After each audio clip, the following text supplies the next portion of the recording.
Yo, what's going on everyone? Guiding Light here, back with a quick First Descendant video, and in this one I'm going to explain to you guys how the energy activators work and how it is you can actually farm up a bunch of them because they are going to be pretty important when playing the game. Now when going into the mod settings, you're going to notice there's actually a little box here that says additional mod settings, and then you're going to have these two options. One of these options is going to say to increase maximum capacity. Now, it will require an energy activator. You'll get a few of them during the main story. After that, though, you're kind of on your own to start farming them, and I'll explain how to get them later. Now, you might be wondering what it is that these do. Now, you'll take a look here at your module capacity, and you'll see that there's a certain amount of points. Now, all of these mods, they're going to cost a certain amount in order to equip on your character. So you're going to have a certain cap as to how many points you can slot in. Now, you're going to start out with 49, and you're going to have to do this on every single Descendant. It's not going to apply to all of them. It's only for the one that you put it on.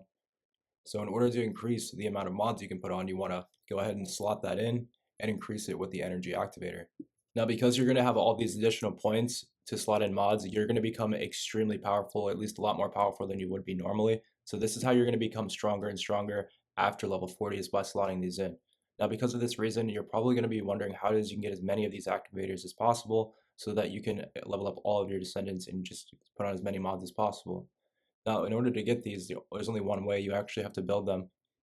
Now, you can also pay for them, but obviously we're not even going to talk about that. So you come down in here into resources, and you're going to notice there's all these different materials that you need in order to build it. Now, if you click on acquisition info, it will tell you how to get all of these additional items so that you can finally go and build one of these activators yourself. Now, as you can see, these activators will come mostly out of mission drops, and a few will come out of opening encrypted chests. So for the most part, these are actually extremely easy to come by. You just have to keep rerunning those normal missions back to back, and you will get them as drops. So after you hit level 100, the grind really will begin because you can just rerun these missions on hard to hopefully get better weapons, mods, and components, then also start stacking up these materials so you can get the energy activators as well. Now that's the only way to actually get these other than paying for them, so it is a bit of a process.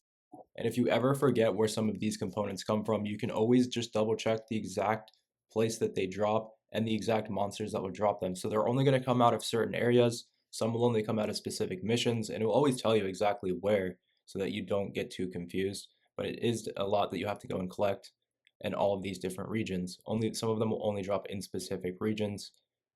So if you're missing that specific part or those materials, just go to that region, open up those boxes, and it will only take a few minutes. You'll actually have this stuff built. Hopefully this helps, and I'll catch you in the next one.